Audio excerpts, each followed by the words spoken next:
Liunya apa, Mak? Dari Dari U. lah ke popo gade yang betul bau di kepi cok menying lah cok menying katu.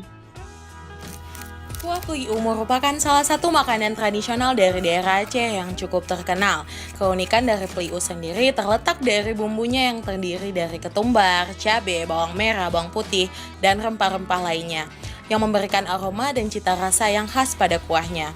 Perpaduan bahan utamanya yaitu buah nangka muda, pepaya muda, daun melinjo, dan Pliu sendiri mendapatkan kekhasan dari makanan tradisional ini. Kuah Pliu biasanya disajikan bersama nasi hangat berikut tambahan santapan lain sesuai dengan selera masing-masing. Nah, yuk pada cobain masakan tradisional kegemaran warga Aceh yang satu ini.